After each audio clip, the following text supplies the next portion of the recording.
SoFi just released their fourth quarter earnings results yesterday, crushing all analyst estimates and marking their fifth consecutive quarter of profitability. The CEO, Anthony Noto, said this was the company's quote, best ever year. And yet the stock got crushed yesterday, falling double digits, as much as 15% intraday, and closing the day off about 11% down. It's actually down again today, another 2% on Tuesday. And in this video, we're going to go in depth into a full breakdown of SoFi's fourth quarter and full year 2024 financial results and take a look whether this drop is warranted or whether this is a buying opportunity. Let's jump right in.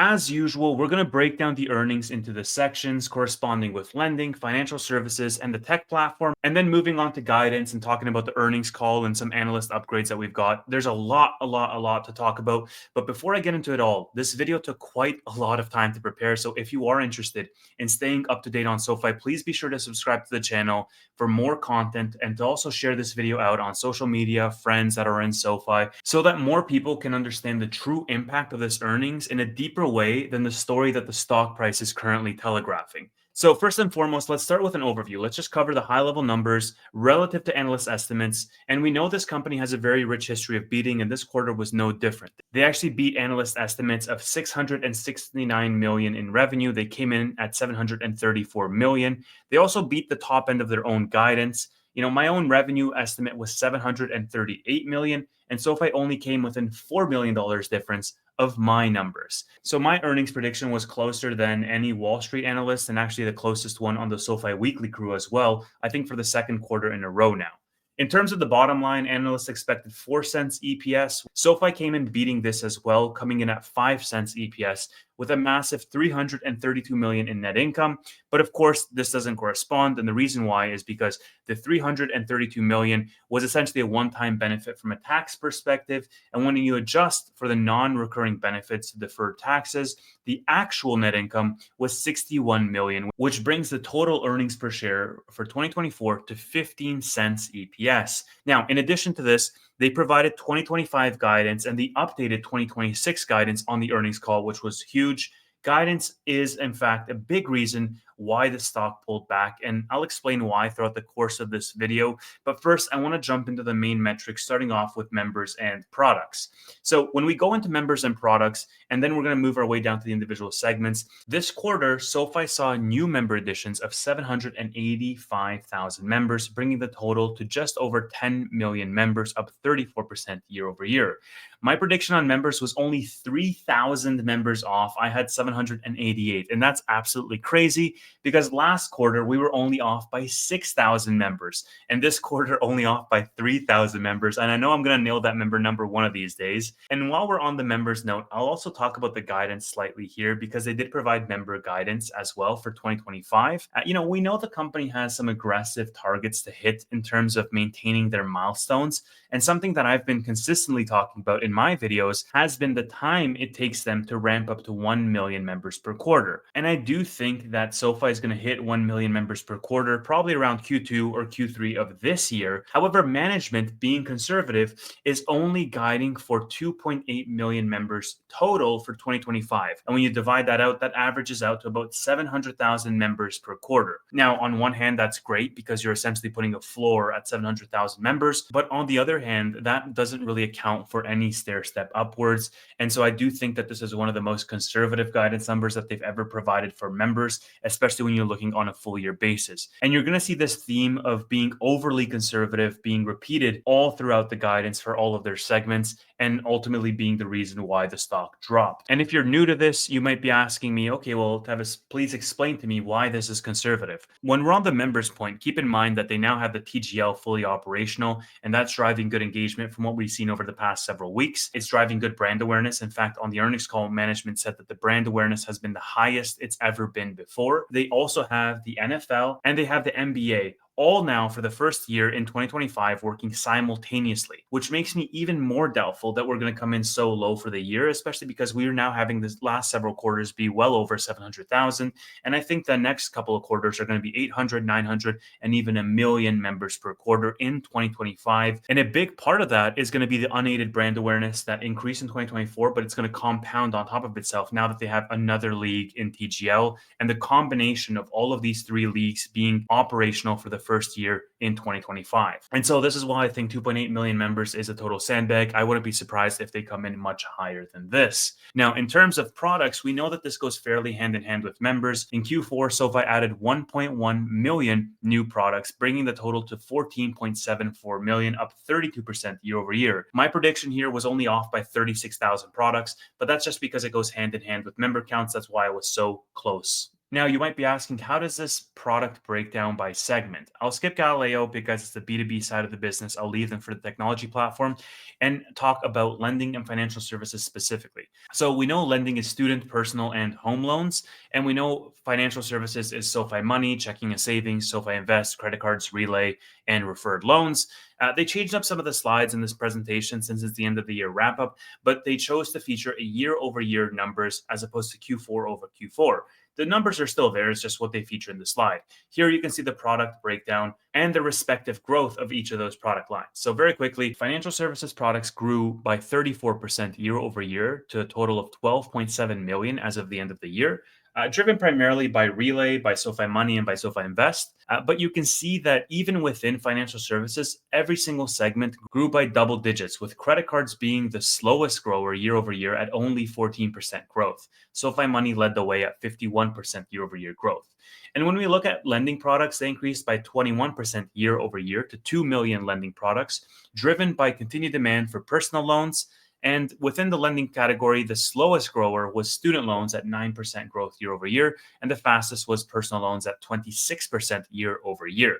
And on the left-hand side here, we can see the ratio of financial services to lending products keeps increasing. 12.7 million financial services products, over 2 million lending products as of the end of 2024, for a total of 14.7 million total products. And the ratio keeps increasing, right? And I've mentioned why this is because there are fewer barriers to entry on the financial services side relative to lending products. The difficulty of getting a mortgage is much higher than it is to open a SoFi Money account.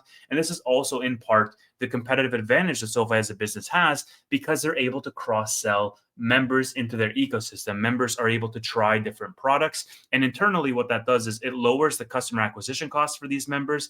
It leads to a stronger lifetime value for these members because the switching costs are higher.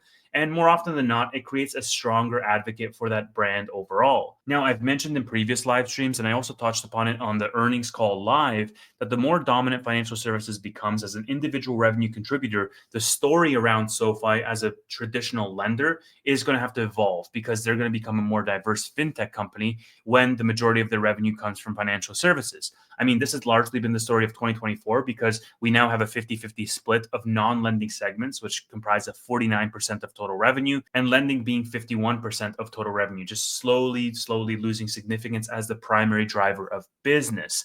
And the reason is because financial services is growing way faster than lending is growing, right? And we're going to get into all of that in just a second. But first, let's talk about that lending segment, and then we're going to move into financial services second. So when we're thinking about lending, we got to first start off at originations, and then we can move into segment financials for the lending segment. For Q4, we saw a total origination volume of 7.2 billion, up 66% year over year. This brought the total origination volume to a record 23.2 billion, up 33% year over year in 2024. Predominantly, this was driven by personal loans, which you can see here. Personal loans also saw record originations of 5.3 billion in the fourth quarter, up 63% year over year. Now, this 5.3 billion that you see here, this is inclusive of the 1.1 billion that was originated on behalf of third parties through the loan platform business. And they talked about the loan platform business on the call, and I'm going to get into all of those details, but you have to just keep into account that when you see personal loans increasing at such drastic paces compared to everything else, that includes the loan platform business on top of it. So loans originated on behalf of others. Student loan originations came in at 1.3 billion, up 71% year over year, and home loan originations at 577 million, up 87% year over year.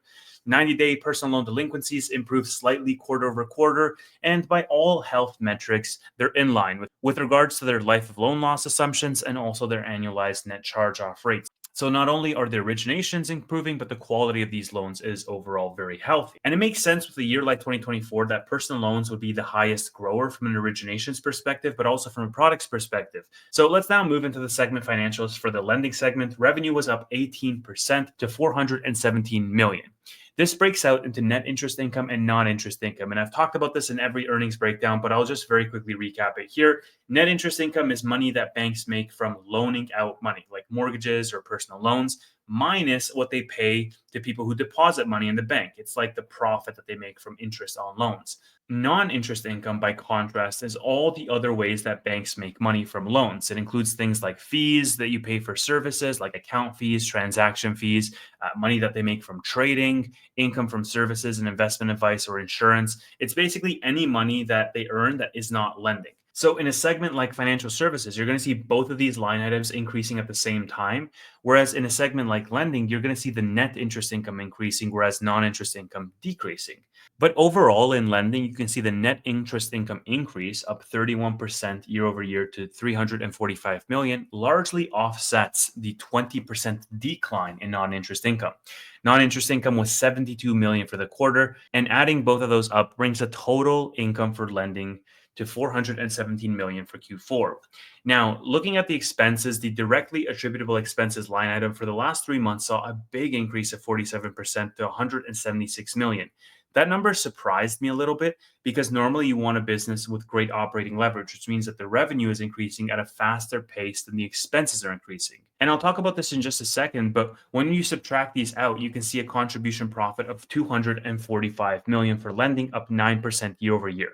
The contribution margin for lending in Q4 was 59%, slightly down from the 64% in Q4 2023. Now, the reason why the expenses and also the contribution margin doesn't really bother me from a quarterly perspective is because when we flip over to the full year view, where we see the last 4 quarters of 2024 versus the last 4 quarters of 2023, the full year total revenue for lending increased 8% year over year, driven by an increase in net interest income, which increased 26%, offsetting a 32% decrease in non-interest income.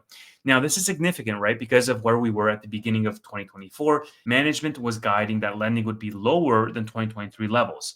Throughout the course of the year in 2024, they eventually increased that guidance to where last quarter they said it's going to be at par with 2023 levels. And throughout this entire time, I was saying that this is going to be single digit up year over year. And that's exactly what they ended up reporting, up 8% year over year. But when you look at a yearly level here, the directly attributable expenses only increased 15%, bringing the contribution profit for a full year basis for lending to 890 million, up 8%. So with a contribution margin at 60%, you don't really see a change on a year over year basis, but you do on a quarterly basis. So I'm not really too concerned on one single quarter. When I annualize it, you can see that lending against all odds did fairly well in 2024, especially considering the guidance that they provided. Now, there's a few things to keep in mind with lending as we look towards 2025. One of the most bullish comments on the earnings call was when the CFO, Chris Lapointe, announced a $5 billion loan platform business contract with Blue Owl Capital spanning 2 years. This would be the largest loan platform business contract to date, and it's in addition to the Fortress deal of $2 billion. And he also teased some more financial institutions to follow, saying that the demand from new partners is very strong. And I made a post about this saying that this Blue Owl deal, just in isolation, has material impacts if we assume their regular take rate of between 4 and 5%. I mean, SoFi would make something like 140 million in revenue in 2025 just off of that one deal alone. And of course, this revenue would be realized in financial services, but the originations is going to be realized in the lending segment. Now, the other thing to keep in mind here for lending is the rate environment that we're going into in 2025, because we could have a situation where rates are cut more frequently than what SoFi is guiding for. The Fed in the last Fed meeting said that there would be 2 rate cuts in 2025, and that's exactly what SoFi is guiding for. But they also maintain their stance that if the data points to more than 2 rate cuts, they would be open to that alternative as well. So if the data comes in worse than expected and it's going to push the Fed to cut 3 times, that's something that SoFi is not currently guiding for, and that would be materially better for SoFi as well from a lending perspective. But generally speaking, I think 2024 was the harder year for lending because of high rate environments, and 2025 is going to be better because you're going to see boosts in student and home loans with a lower rate environment. Now let's move into the second biggest revenue contributor, which is their fastest individual growing segment, financial services. But before I do that, just another plug. If you're enjoying the content so far, subscribe to the channel and make sure you like this video and also share this out. In financial services, let's keep with the same trend of starting off with products and then take a look at the full year numbers for product growth. And since I talked about some of the numbers and products, I just want to skim here because there's some interesting trends. On a year-over-year basis, total financial services products grew 34% for the full year, driven by SoFi Money, which grew 51% to over 5 million products. The biggest percentage increase was in referred loans, but that's also the smallest segment, so it doesn't really matter when you aggregate the numbers together. SoFi Money is not only the biggest segment in financial services, but also the largest grower from a sheer numbers perspective. And between the APY, $2 million in FDIC insurance, and other awards, it kind of makes sense that it's the biggest line item from a product perspective across the entire business. Keep in mind that APY changed to 3.8% in January, and that doesn't impact Q4 because Q4 ended in December. The APY throughout Q4 was 4.2% before being lowered in December to 4%. Now, I've talked in numerous videos about the impact on APY, so I won't go into depth on it here, but I simply mention it to highlight that in spite of the reduction in APY, we're seeing great growth in SoFi Money. Don't forget that SoFi Money also includes checking and savings accounts held at SoFi Bank and cash management accounts as well. And while we're on that point, total deposits grew to 26 billion, with over 90% of SoFi Money deposits coming from direct deposit members. This number of total deposits was 24.4 billion in Q3, so a pretty healthy increase there quarter over quarter. This is followed by Relay, their second biggest product segment in financial services, which grew 39% to 4.6 million products. This is followed by SoFi Invest, which only grew 6% year over year. Now, in the footnote, I think this is interesting to highlight. They highlight that the growth in Invest was 19% when you exclude digital asset accounts related to the transfer of crypto services in 2023. And this is, of course, referring to the fact that as a chartered bank, SoFi had to remove their crypto offerings per regulators. So crypto is not an insignificant impact of this business. It's actually big, right? Because if they still had their crypto, they would have grown 19%. But when you exclude all of those accounts, it's actually only 6% product growth in SoFi Invest. They also mentioned crypto on the call, which I found very interesting. On the earnings call, Anthony Noto was asked about crypto, partially in reference to SAB 121, which came out last week around banks custodying crypto. And he said, quote, and to this he responded, quote, as the regulation changes, we will be incredibly aggressive tied to crypto and be in as many businesses as we can be across the entire platform. Previously, we were just doing trading. You can see us go well beyond that, depending on the regulation, including caching and clearing, trading platforms, asset-backed lending, and so many other areas. So we hope the administration and the regulators come up with clarity on what the outlook will be, but we'll move as aggressively as anyone else once that is determined. And that's obviously massively bullish because you could definitely see regulation changing for the better with the new administration. And as a result, SoFi taking advantage immediately and not only bringing back crypto trading on the Invest platform, but also moving into asset-backed lending and maybe even custody of crypto as well. So being a one-stop shop for crypto users in addition to just traditional finance users in general. In the report, they also mentioned monetization efforts continue to improve across all products, with annualized revenue per product being $81 in Q4 and $65 in 2024 as a whole, up 37% in Q4 and 40% year over year, respectively. And as we talk about monetization, I think this is also a good place to mention some commentary that Anthony Noto had on SoFi Plus, because he mentioned that SoFi Plus was going to be launching at the end of this month. It's a $10 a month offering, and the rewards far outweigh the cost. And in fact, the reason I mention it is because I saw people were signing up for SoFi Plus as early as yesterday. So I'm looking forward to not only seeing the impressions that people have around their experience with SoFi Plus, whether it's worth it or not, but also seeing the financial impact that it could potentially have on the business moving forward from an income statement perspective. And speaking of that, Let's now see some of the segment financials for financial services. And here is where you see some staggering numbers because, as I've said in the past, this is the most exciting part of SoFi's business from a growth rate perspective. Similar to lending, this is broken out between net and non interest income. And as I've mentioned before in financial services, both of these line items are increasing. Net interest income increased 47% to 160 million for Q4. Non-interest income over tripled to 96 million for Q4, bringing the total revenue for financial services to 256 million, up 84%. By contrast here, the expenses are only increasing 32% to 134 million, bringing the contribution profit for financial services to 114 million compared to only 25 million in Q3 2023. And not only that, but you also saw big jumps in the contribution margin as well, which came in at 45% in Q4. So that margin is expanding. When you look at the full year view, you can see what I mean. Full year 2024, you had 821 million in total net revenue for financial services, up 88% on a yearly basis. Both net interest income and non-interest income grew at a staggering pace. Attributable expenses look even better, believe it or not, on a yearly view, increasing only 26%. And when you look at the profit line, you'll notice that full year 2023 was not profitable, but full year 2024 had over $307 million in profit. Now, they also touched on the fees driven by the loan platform business. Of course, the financials, as I mentioned, of the loan platform business are going to be reflecting in financial services. They said that in Q4, the company generated 63 million off the 1.1 billion in personal loans that were originated on behalf of third parties. In total, the loan platform business added 67 million to the net revenue across both lending and financial services line items. Now, you're also going to see this number increase in 2025 because, as I mentioned, that $5 billion deal with Blue Owl and any other deal that they have with the loan platform business, the originations are going to be reflecting in the lending segment, but the profits and the revenue are going to be reflecting in the financial services segment because it's all fee-driven business. So we can expect these growth rates to keep up in 2025 and beyond. In fact, management guided for over 65% growth in the financial services business moving forward, which is massively bullish. And now that I got you all excited, let's now move over to the third segment of their business, arguably the most lackluster in 2024, the technology platform. I want to first start off with the accounts and also some of the deals that they closed and then move into segment financials. Q4 saw an additional 8 million Galileo accounts, bringing the total number of accounts to just about 168 million. When you look on a year-over-year basis, this is about 15% growth. In the report, they highlighted some of the notable deals, and I love that they're including this because largely tech has been a black box.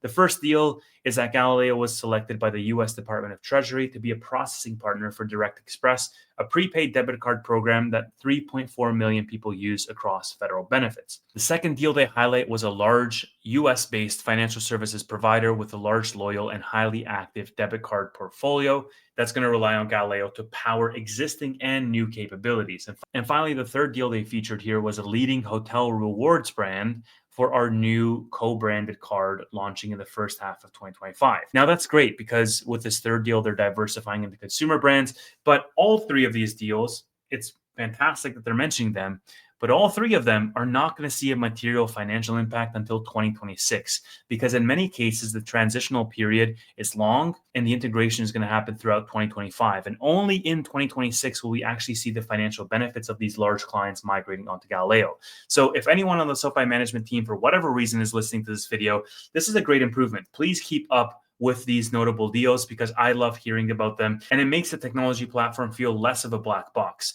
And to the rest of the people listening to this video, I would say to manage your expectations accordingly because what we know to be true in Galileo is that the integration period is quite long. And I mean, you can even see it here laid out. You won't see material financial impacts until 2026. Speaking of, let's move on to the financials for the technology platform because there's a lot to cover in this video and I'm already way over time. The reason I called this the most lackluster segment in 2024 is because the numbers are not really anything to cry home about. For Q4, the non-interest income increased 7% to 102 million and net interest income, largely negligible, brought the total revenue for technology platform to almost 103 million, up 6% year over year. Expenses also increased increased 7% to 70 million, bringing the profit to 32 million, up 5% year over year, with a 31% contribution margin. Now let's look over on a yearly view where we can see slightly better numbers if we compare the full year 23 with the full year 24.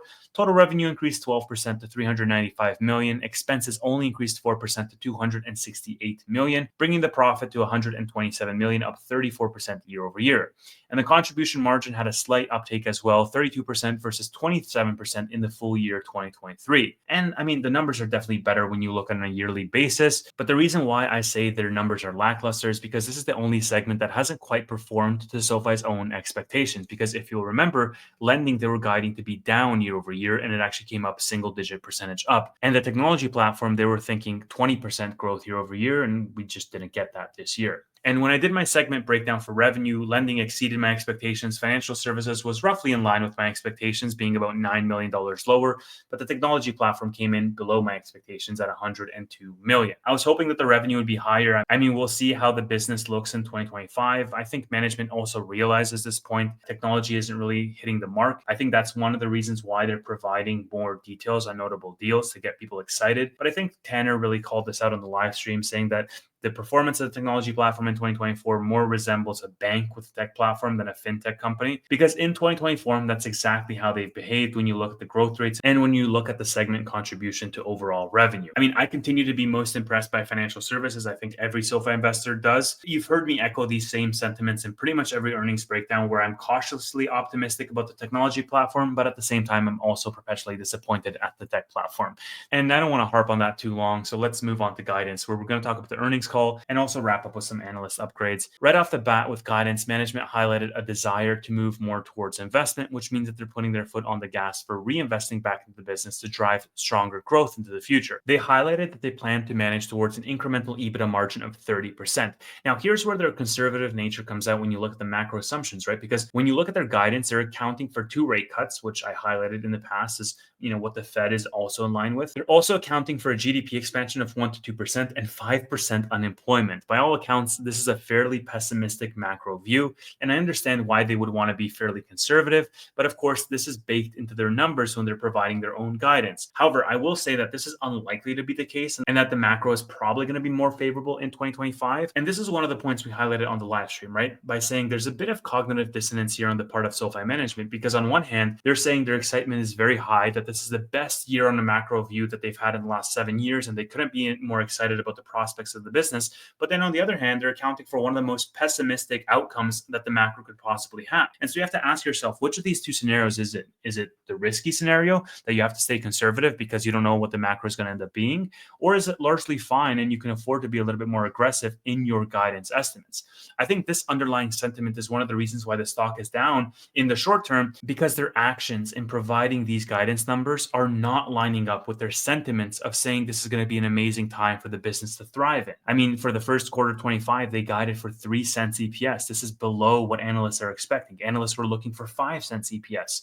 So management actually guided lower than what the market is expecting. And that's definitely saying something. That's an incredibly low bar, because analysts have historically been drastically bearish on this company in the past. And there's a few thoughts that I have on this. I mean, you could argue that this was a tactical misstep because internally they could be guiding for much more aggressive EPS numbers, but they're just telegraphing weaker numbers to the market to be more conservative in nature. You could argue that the business is going to reinvest more into their growth, and as a result, less money is going to trickle to the bottom line. And that alone accounts for why the EPS number is so low. Or you could argue that the business is in fact going to go through a tougher macro environment that we as a whole are not seeing, and they're going to do worse than they initially expected from a actual business perspective, which is why the number is so low. I would argue, with my glass half full kind of perspective, that it's going to be closer to the first or the second scenario and less so the third, because I generally think that the macro is going to be better in 2025, supporting a stronger growth rate for SOFI, as a result supporting more trickling down to the bottom line. But regardless of how you take it, the full year guidance is really not much better. The business is guiding for 3.2 to 3.27 billion in total revenue for 25, equating to approximately 23 to 26% year over year growth. They're guiding for 25 to 27 cents in EPS, and I think this is lower than any of our EPS guidance estimates. I mean, they did highlight that the guidance assumes a tax rate of 26%, which they believe will be the effective tax rate in 25. And now we're going to have to start accounting for taxes because the business is profitable. And also on the tax point, this is the reason why at the beginning of this video I mentioned their net income was so high, because they essentially used up all of their tax losses for Q4. This is also the reason why guidance going forward is kind of more conservative, because it assumes federal and state taxes in 2025, which were not included in prior EPS numbers. And it probably has something to do with them wanting to go back to growth, because you essentially get tax benefits as expenses and investments are essentially cheaper. So you want to increase the number of investment into the business so you can grow faster and ultimately pay less taxes. But also what it means is that less is going to trickle to the bottom line. One of the things we're saying, but overall, one of the reasons why I'm disappointed in this guidance is because we know management has certain stock incentives to hit by June of 2026. They have tranches for their performance stock units at $25, $35, and $45. And realistically, if they want to hit that by June, they have to maintain that range by March. And since we can't bake into our models a 100% year over year stock increase in 3 months, we have to assume that management is internally tracking for the stock to be around $30 to $35 by the end of this year if they plan on hitting that highest tranche and just getting paid. Realistically speaking, they're not going to achieve that if they're guiding for 25 to 27 cents of EPS. They need to come in higher than that. So this is where the cognitive dissonance, I think, plays a part, because that conservative guidance and overall that nature of being overly conservative is all well and good if you have no time limit. But if you have a time limit on the performance stock units, you have to actually be somewhat more aggressive in 2025, because they could very easily be guiding for 30 to 33 cents or 35 cents internally, but they're telegraphing to the market 27 cents externally. And that's not really going to stoke a lot of excitement in the eyes of investors, because investors are going to say, okay, well, I'm going to take management at their word. And at 27 cents EPS, this business is not growing fast enough for it to justify my own investment. So I'm just going to sell right now. So I was really hoping for some more aggressive guidance numbers for 2025. But we did get a lot of detail in terms of the earnings call with regards to guidance. And I think overall, this earnings call was one of the best that we've got so far from management, because of how many answers they provided to outstanding questions we had. I mean, we talked about the Blue Owl Capital deal with a $5 billion in commitment for the loan platform business. We talked about their commentary on crypto. We talked about SOFI Plus. Some other interesting comments from the CEO was highlighting that management contemplates pushing all lending revenue to the loan platform business over the long term, saying that he was not opposed to that idea because of how high ROE the loan platform business is.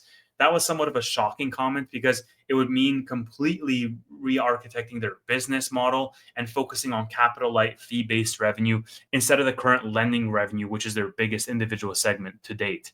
So I think that's something interesting to think about. And I think it can naturally happen as the loan platform business continues to grow and more third parties want to originate through SOFI, then it could just be a higher and higher percentage of their overall revenue mix. And you can naturally see something like that happening. By far, however, one of my favorite comments dropped in the earnings call was Crystal Point raising 2026 revenue and EPS guidance. Keep in mind that the previous range was 55 to 80 cents EPS for 2026, so them raising that out is massively bullish. Overall, just to wrap up this video because it's gone way too long, I think this report was largely positive. I mean, they obviously beat their numbers in typical SoFi nature. I don't think anyone is surprised with this pullback given the weak guidance. And frankly, with everything that we've seen with regards to the loan platform business, the potential reintroduction of crypto, the massive growth rate in the financial services, what we know to be true in the macro, and the fact that this business is reinvesting into their growth and the big deals that they're landing from a technology platform perspective, I think they're going to blow away these expectations out of the water in 2025 and deliver results in a big way. I mean, one of the reasons why I invested in SoFi in the first place was because of this massive discrepancy between doing your own homework and extrapolating those numbers out, and between management sandbagging their numbers and analysts sandbagging management. That gap is massive. And it's the reason why my earnings predictions come in every single quarter incredibly accurate, and why analysts are incredibly off the mark with this business. And also the reason why this business, I think, is going to deliver results outside of that range higher than 27 cents in EPS. I don't think they're going to do 3 cents in EPS in Q1. I don't think they're going to do 25 cents in EPS in 25. I think both of those are laughable targets. And a part of me wishes that management would just actually give us more realistic numbers. But then the other side of me sees the market reaction pull back like 15% over the past 2 days and realizes that the gap between the perceived value of the stock and the true value of SoFi still exists today, even when we are in the mid-teens, in the same way that it existed when the stock was in the low single digits. It's what keeps me sane by doing these videos and by actually doing the reading myself. It's ultimately what keeps me accumulating more stock, because for as long as the market doesn't realize the potential for this company, you're going to have a massive opportunity to capitalize. And this was also realized because several analysts, Bank of America, Needham, UBS, Barclays, and others raised their price targets. Now, I won't dive too much into the detail of the analysts' raises because we still have news that's coming out as of today on them. I'll talk about them at the end of this week with the weekly news recap videos that I release on Friday. So make sure you tune into that. I'll also talk about this more on the SoFi Weekly podcast on Friday at 10 p.m. Eastern. So make sure you tune into that as well. Thank you so much for watching. Like I said, this video took a lot of time, so please share this out, like this video, and subscribe to the channel for more SoFi content. Thank you so much for watching. And just because this video went on for way too long, I'll see you in the next one. But there's still a lot to chat about with regards to SoFi. So make sure you tune into that video on Friday.